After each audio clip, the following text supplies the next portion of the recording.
वैसे तो नक्श को पार्टी में जाने के लिए बहुत देरी हो रही थी, लेकिन चित्रा के ऑर्डर को नक्श भला कैसे इग्नोर कर सकता था।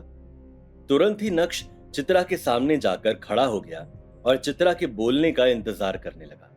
हालांकि नक्श के अंदर एक गहरा बदलाव आ गया था और अब उसे किसी के भी ऑर्डर को पूरा करने या सुनने की कोई जरूरत नहीं थी। लेकिन नक्श अपने अंदर आए इस बदलाव की भनक भी चित्रा को नहीं लगने देना चाहता था। तभी चित्रा ने बोलना शुरू किया, तुम्हें याद है, अभी कुछ दिन पहले ही मैंने तुम्हारा और अनिका का हॉस्पिटल में टेस्ट करवाया था। उसकी रिपोर्ट्स आ गई हैं। हालांकि हर बार की तरह इस बार भी कुछ पता नहीं चला है। रिपोर्ट्स के हिसाब से तुम दोनों की बॉडी में कोई दिक्कत नहीं है। अब तुम मुझे सच सच बताओ कि तुम्हारे किसी फैमिली मेंबर को कोई दिक्कत तो नहीं, या खानदान में किसी को कुछ रहा हो। समझ रहे हो ना मैं किस बारे में बात कर रही हूँ? कोई जेनेटिक डिसऑर्डर या कुछ भी? चित्रा की बात सुनकर नक्श का चेहरा शर्म से झुक गया। ऐसे कैसे चित्रा उसके परिवार वालों पर बेवजह शक कर सकती थी? लेकिन अपने गुस्से को संभालते हुए नक्श ने शालीन अंदाज में कहा, ऐसा कुछ भी नहीं है। मेरे खानदान में कभी किसी को कोई भी बीमारी नहीं थी। सब हेल्दी हैं और मैंने कभी ऐसा कुछ सुना भी नहीं है। नक्श ने पूरे विश्वास के साथ अपनी बात सामने रखी, लेकिन चित्रा ने उसकी बातों को इस तरह हवा में उड़ाया जैसे मानो वो झूठ बोल रहा हो। थोड़ी देर सोचने के बाद चित्रा ने कहा, अच्छा सच कह रहे हो? चलो एक काम करो, ऐसा करते हैं कि तुम अपने माँ बाप को हॉस्पिटल लेकर जाओ और उनका चेकअप कराओ। पूरी बॉडी का करा लेना, जो भी खर्चा होगा वो मैं भर दूंगी। इस काम में ढिलाई नहीं बरतनी है। चित्रा के बोलने के अंदाज से ऐसा लग रहा था जैसे मानो सच में नक्श के माँ बाप को कोई बहुत बड़ी बीमारी हो। इस बारे में नक्श के पास कहने के लिए कुछ नहीं था, और अगर वो कहता भी तो क्या कहता। कुछ देर तक उन दोनों के बीच खामोशी बनी रही। फिर नक्श ने कहा, नहीं, उन्हें कोई भी बीमारी नहीं है मां। फिर चेकअप कराने की क्या जरूरत है? साथ ही मैं नहीं चाहता कि आप फालतू का खर्चा करें। पैसे वेस्ट क्यों करने हैं? नक्श की बात सुनकर चित्रा पूरी तरह से चिढ़ गई थी। तुरंत ही चित्रा ने अपना मुंह बनाते हुए कहा, तुम ज्यादा होशियार मत बनो। जितना कहा है उतना ही करो। बोल तो ऐसे रहे हो जैसे उन्हें हॉस्पिटल में कोई खा जाएगा। अरे इतने बड़े हॉस्पिटल में चेकअप कराना उन्हें अपने जीवन में कभी नसीब नहीं होगा। एक तरह से देखा जाए तो उन्हीं के लिए अच्छा होगा। समझ गए ना? चलो, मुझे भी कुछ और भी काम है। अनिका को आ जाने दो। आज रात को हमारे परिवार की गैदरिंग पार्टी है, तो हम सबको जाना होगा। अच्छे से तैयार होना, मुझे किसी की एक बात भी नहीं सुननी है। जहां होशियारी दिखानी होती है वहां तो दिखाता नहीं है। आया बड़ा मुझे सिखाने वाला। बड़बड़ाते हुए चित्रा ने अपना बैग उठाया और नक्श को ऑर्डर देने के बाद वहां से निकल गई थी। चित्रा तो वहां से जा चुकी थी, लेकिन नक्श के दिमाग में अभी भी उसकी ही बातें चल रही थी। नक्श के माथे पर पसीना आने लगा था। उसे समझ नहीं आ रहा था कि जब उसकी और अनिका दोनों की ही बॉडी में कोई फॉल्ट नहीं है, तो इस बार भी प्रोसेस फेल क्यों हो गई? आखिर इसके पीछे क्या वजह है? पिछले 1.5 सालों से लगातार नक्श और अनिका आईवीएफ के जरिए टेस्ट ट्यूब बेबी करने का ट्राई कर रहे हैं, लेकिन हर बार उनका प्रोसेस फेल हो जाता है। इस बार भी रिजल्ट्स फेल आए। नक्श को समझ नहीं आ रहा था कि अब करें तो करें क्या। ऐसे में क्या चित्रा का उसके परिवार वालों पर बेबुनियाद आरोप लगाना सही है? क्या जेनेटिक डिसऑर्डर की वजह से भी ऐसा कुछ होता है? ऐसा नहीं है कि नक्श में कुछ करने की हिम्मत नहीं थी, लेकिन असल बात तो यह थी कि अनिका उसे अपने आसपास भी भटकने नहीं देती थी। 2 सालों में शायद ही नक्श उसके पास भी कभी बैठा हो। शादी को इतना वक्त हो गया था, लेकिन उसके परिवार वालों को अभी भी अनिका से कोई खुशखबरी सुनने नहीं मिली थी। अभी तक तो किसी ने भी चित्रा या अनिका से इस बारे में नहीं पूछा था, लेकिन टाइम निकलने के साथ साथ लोगों का शक बढ़ता जा रहा था, और यही वजह थी कि इतना सब खेल खेलने की जरूरत पड़ी। हालांकि डॉक्टर ने खुद चित्रा और अनिका से कहा था कि अगर वो नॉर्मल प्रोसेस से बच्चा करने का ट्राई करें तो बिना किसी परेशानी के वो सफल हो सकते हैं। लेकिन अनिका नक्श को अपने लायक नहीं समझती थी, और ये बिल्कुल भी नहीं चाहती थी कि नक्श उसे टच भी करे। भला अब इसमें गलती नक्श की कैसे हुई? लेकिन जब इस बार भी वो लोग सक्सेसफुल नहीं हो पाए तो बेचारे नक्श को आरोपी बना दिया गया। यहां तक कि चित्रा नक्श के परिवार वालों पर ही शक करने लगी। नक्श जानता था कि उसकी इसमें कोई भी गलती नहीं, लेकिन वो मजबूर था। अनिका के पिता की इज्जत करने के नाते नक्श ने हमेशा खामोश रहना ही ठीक समझा था। आईवीएफ रिजल्ट्स के बारे में बहुत देर तक सोचने के बाद नक्श ने डिसाइड किया कि उसे अभी के लिए इस टॉपिक को छोड़ देना चाहिए। अभी उसके सामने उसके पुराने क्लासमेट्स की रियूनियन पार्टी थी, जहां उसके सारे पुराने दोस्त आने वाले थे। कम से कम वहां जाकर उसे कुछ तो अच्छा फील होगा। और वहां जाने के लिए उसे एकदम नाइसली ड्रेस्ड होना जरूरी है। नक्श ने मुंह हाथ धोए और चकाचक कपड़े पहनकर घर से बाहर निकला। नक्श के पास अपनी खुद की कोई कार नहीं थी। ले देकर उसके पास अपना इलेक्ट्रिक स्कूटर था जो काफी पुराना हो गया था। लेकिन वो कहते हैं ना, ओल्ड इज गोल्ड। अपने स्कूटर को कार समझकर नक्श सीधा होटल प्राइम स्टार की तरफ निकल पड़ा था। होटल प्राइम स्टार सूरत की सबसे आलीशान होटलों में से एक मानी जाती थी। बड़े बड़े लोगों की मीटिंग्स और फंक्शंस यहीं होते थे और आज नक्श के क्लासमेट्स की रीयूनियन पार्टी भी यहीं होने वाली थी। ब्लैक कलर का सूट पहने नक्श अपने पुराने स्कूटर पर होटल पहुंचा। वहां खड़े होटल स्टाफ ने जब नक्श के स्कूटर की हालत देखी तो वो कंफ्यूज हो गए। सूट पहनकर कोई इंसान अपना खटारा स्कूटर लेकर कैसे आ सकता है? हालांकि होटल के स्टाफ ने कुछ कहा नहीं, लेकिन नक्श को देखकर वो मन ही मन हंस रहे थे।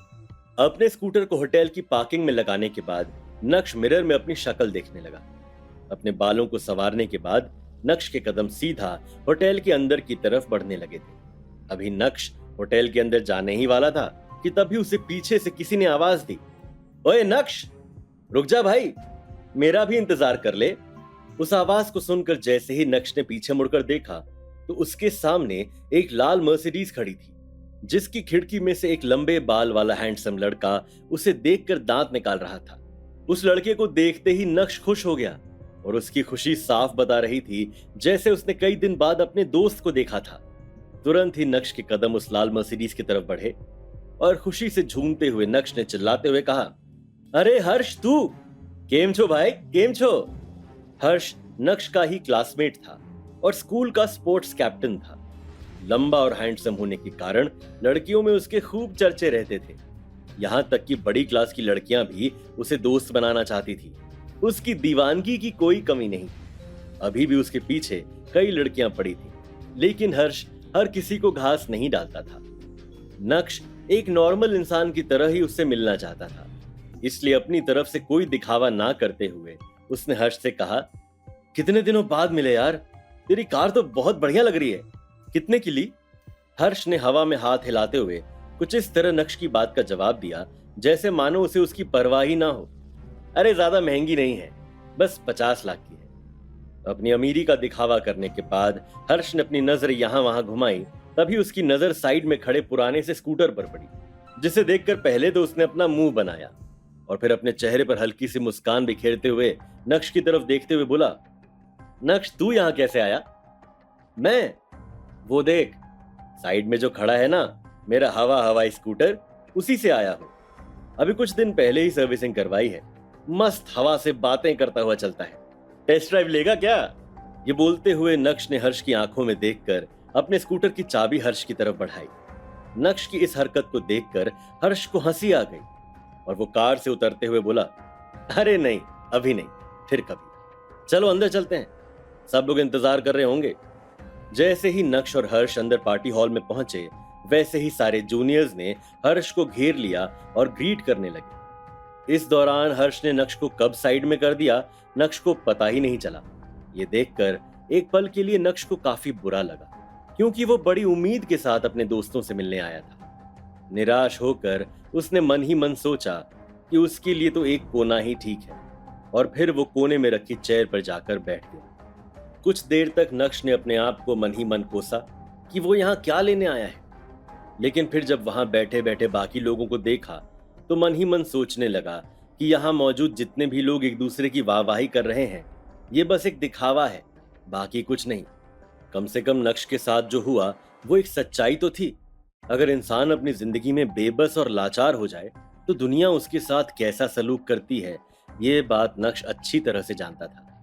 नक्श अभी ये सब कुछ नोटिस कर ही रहा था कि तभी उसकी फोन की घंटी बजी और उसने देखा कि उसके दादाजी का मैसेज आया है, formalities cleared and amount transferred.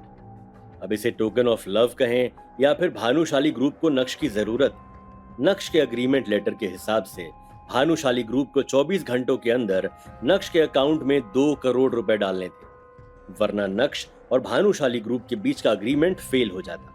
नक्श के अकाउंट में वो पैसा भी आ गया था। ये देखते ही नक्श ने एक बार फिर से उन लोगों की तरफ देखा और मन ही मन सोचा, सच कहें तो इंसान की कोई कीमत नहीं होती, बल्कि कीमत तो उसके पैसे की होती है। सभी चीजों पर गौर करते हुए नक्श की नजर अचानक से शिवानी पर पड़ी।